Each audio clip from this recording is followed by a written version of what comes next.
የስኬት ትልቁ ጠላት ማን እንደሆነ ታውቃለህ? ተፎካካሪ አይደለም፣ አነስተኛ በጀትም አይደለም። ማኪያቬሊ እንደሚልህ እውነተኛ አደጋ የሚጀምረው ማሳካት ከጀመርክ በኋላ ነው። አብዛኛው ሰው ወደ ላይ ለመውጣት ሲታገል ይወድቃል። ጥቂቶች ግን ጫፍ ላይ ይደርሱና በገዛ እጃቸው የሚገነቡትን ሁሉ ያፈርሳሉ። ለምን? ሀብትና ስልጣን ማከማቸት ስትጀምር ሰዎች የሚያዩበት መነጽር ይቀየራል። አንዳንዶች ያደንቁሃል፣ አንዳንዶች ሊጠቀሙብህ ይፈልጋሉ፣ ሌሎች ደግሞ አንድ ስህተት እንድትሰራ በዝምታ ይከተሉሃል። ዛሬ ማኪያቬሊ ያስቀመጣቸው 5 መራር እውነቶችን እንፈትሻለን። ይህ ዝም ብሎ የወሬ ማበረታቻ አይደለም። ወደ ላይ መውጣት ስትጀምር ራስህን የምትጠብቅበት ኃይለኛ መሳሪያ ነው። አንደኛ፣ ትልቅ ነገር ከመገንባት በፊት ራስህን ግዛ። ከራስህ ውጪ ያለውን ማንኛውም ነገር ከመገንባት በፊት አስቀድመ በውስጥ የሆነ ነገር መገንባት እንዳለብህ ማኪያቬሊ ያምናል። አብዛኛው ሰው ይህንን ደረጃ ሙሉ በሙሉ ያልፈዋል። ገንዘብ፣ ደረጃን፣ ተከታይን፣ ስምምነቶችን ያሳድዳሉ። እድገት የመሰላቸውን ማንኛውን ነገር ይከተላሉ። ነገር ግን እነዚህን ውሳኔዎች የሚያደርገው ሰው ገና ራሱን መምራት ያላወቀና በስሜት የሚነዳ ነው። ወጥመዱ ያለው እዚሁ ጋር ነው። ራስህን ሳታሸንፍ ሀብትን ማከማቸት ትችላለህ። ቁጣህን፣ ፍላጎትህንና አንደበትህን ሳትገታ በሰዎች ላይ ስልጣን ማግኘት ትችላለህ። እንደዚያ ሲሆን ግን የምትገነባው ነገር ሁሉ ገና ትንሽ ጫና ሲመጣበት ሊሰነጠቅ በሚችል መሰረት ላይ ይቆማል።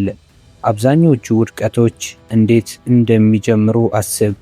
አንድን ሰው የሚያጠፋው ተፎካካሪው የሚሆነው በጣም አልፎ አልፎ ነው። አብዛኛው ጊዜ ውድቀቱ የሚመጣው ከራሱ ከሰውየው ነው። ራስን የመግዛት አቅምን ለአንድ አፍታ ማጣት፣ መተው የሚገባውን ስድብ ይዞ መቀየም፣ ወይም በስልት ፋንታ በቁጣ ውሳኔ በመስጠት። ማኪያቬሊ ያጠናቸው ነገሥታትና ከተሞች ውስጥ ይህን አሰራር በተደጋጋሚ ተመልክቷል። ሰራዊት፣ ሀብትና ታማኝ ተከታዮች ያሏቸው መሪዎች ነገር ሁሉ እንደፈለጉት ባልሆነ ጊዜ ስሜታቸውን መቆጣጠር ስላልቻሉ ብቻ ያላቸውን ነገር ሁሉ አጥተዋል። ሁለተኛ፣ ስኬት ቸልተኛ እንዲያደርግ አትፍቀድ። ማኪያቬሊ ተረዳውና አብዛኞቹ ሰዎች በጣም ዘግይተው የሚረዱት እውነት አለ። ስኬት ከትግል ይልቅ እጅግ አደገኛ ነው። ስትታገል ህሊናህ ንቁ ነው። ሁሉንም ነገር ሁለቴ ትፈትሻለህ። እያንዳንዱን እርምጃህን ትመረምራለህ። አማራጭ ስለሌለህ ሁልጊዜ ትጠነቀቃለህ። ነገር ግን ነገሮች መሳካት ሲጀምሩ ያ ንቁነት እየጠፋ ሄዳል። ስምምነቶች በቀላሉ ይዘጋሉ። ሰዎች የበለጠ ያከብሩሃል። በሮች ያለ ብዙ ድካም ይከፈታሉ። ቀስ በቀስ ሳታውቀው ሰዎች የሚጠፉበት ቦታ ላይ ዘና ማለት ትጀምራለህ። ይህ በታሪክ ውስጥ በተደጋጋሚ የታየ ክስተት ነው።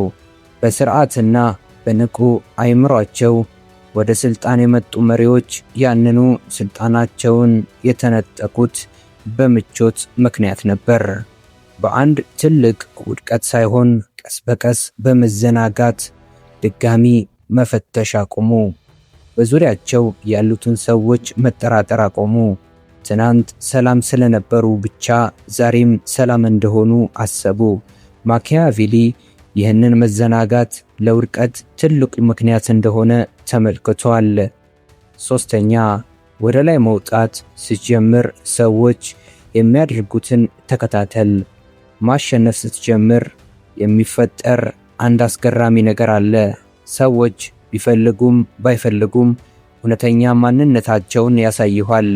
ማኪያቬሊ በጽሑፎቹ ውስጥ ትልቅ ቦታ ሰጥቶ ያጠናው ይህንን ለውጥ ነበር። በችግርህ ጊዜ ሰዎች የሚናገሩትን አይደለም፣ ይልቁንም ወደ ላይ መውጣት ስትጀምር የሚቀየረውን ነገር ነው ያጠናው። እውነተኛ ፈተና እርሱ ነው። የሰዎች ጭንብል የሚወልቀው ያኔ ነው። ከጎንህ የነበረው ማን እንደሆነና ጠቃሚ እስክትሆን ድረስ በአቅራቢያህ ይጠብቅ የነበረው ማን እንደሆነ የምታውቀው ያኔ ነው። በቅርብ ከተከታተልካቸው የሰዎችን ባህሪ ማስተዋል ትጀምራለህ። አንዳንዶቹ ሰዎች ስኬት መታየት ሲጀምር ቀስ ብለው ይርቃሉ። ጠላት አይሆኑም፣ እንዲሁም ይርቃሉ። ምላሽ ለመስጠት ትንሽ ይዘገያሉ። በችግርም ጊዜ ይደሰቱ እንደነበረው በስኬት ጊዜ አይደሰቱም። ያ ርቀት መረጃ ነው። ምንም እንኳን በግልጽ ባይናገሩም አንተ ወደ ላይ መውጣትህን በውስጣቸው ምን ያህል እንደረበሻቸው ይነግርሃል። አራተኛ፣ በዙሪያ ያሉትን ሰዎች በጥንቃቄ ምረጥ። እድገት የሰዎችን ባህሪ እንዴት እንደሚቀይር ከተረዳ ቀጣዩ ትምህርት ግልጽ ይሆንልሃል። በአጠገብ ስለሚቆሙት ሰዎች ቸልተኛ መሆን አትችልም። ማኪያቬሊ የመሪ ጥንካሬ የሚመዘነው በራሱ ውሳኔዎች ብቻ ሳይሆን በዙሪያው ባላሰባቸው ሰዎች ጥራት ጭምር እንደሆነ ያምናል። እነዚያ ሰዎች ወደ አንተ የሚደርሰውን መረጃ፣ በጊዜ የምትሰማውን ማስጠንቀቂያና ያ ሳታውቀው በዙሪያ የሚፈጠሩትን ድክመቶችን ይወስናሉ። ስህተት ከመረጥክ አጋርህን ብቻ አይደለም የምታጣው፣ በዙሪያ ያሉትን አደጋዎችን የማየት አቅምህንም ጭምር ነው የምታጣው።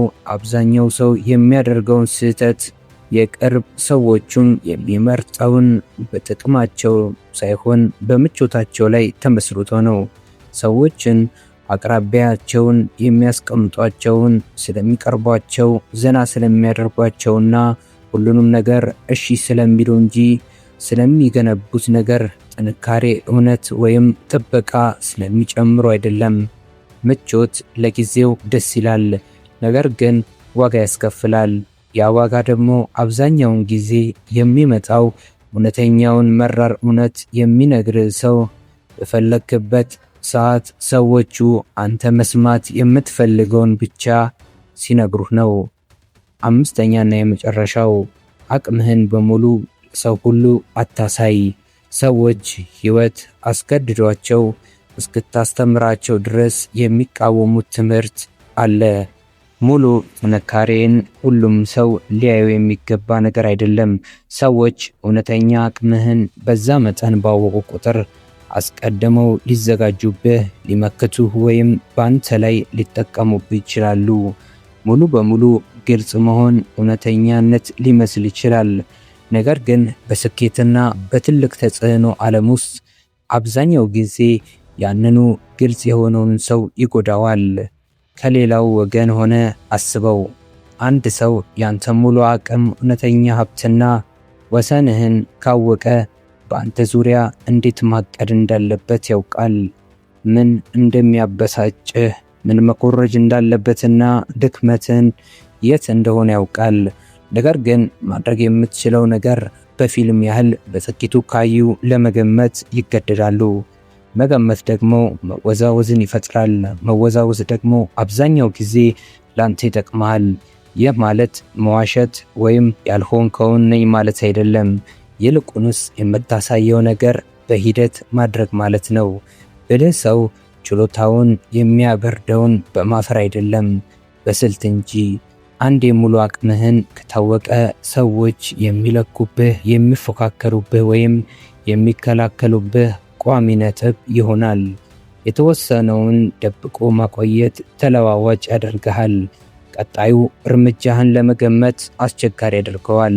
ማኪያቬሊ ብዙ ነገር በጊዜ ይፋ ያደረጉ መሪዎች ከመጠቀማቸው በፊት ጥቅማቸውን እንዴት እንደጣሉ በተደጋጋሚ ጠቅሷል።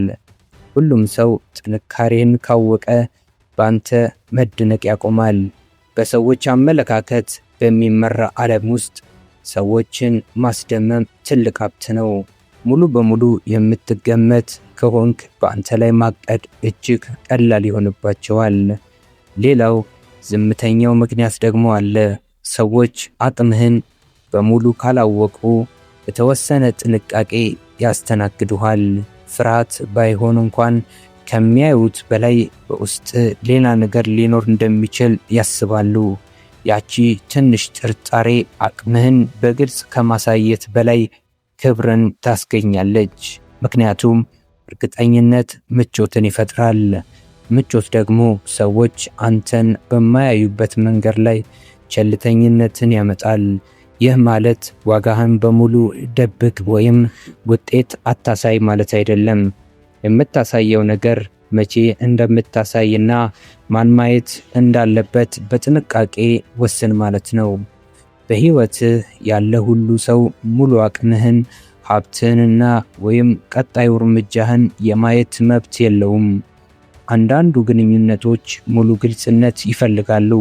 አብዛኛዎቹ ሁኔታዎች ግን ጥብነትን ይፈልጋሉ። የተወሰነ ነገር ደብቆ መያዝ ድክመት አይደለም፣ ራስን መቆጣጠር ነው እንጂ። አቅምህ የግል ባህሪ ብቻ ሳይሆን ስልታዊ ሀብት መሆኑን መረዳት ነው።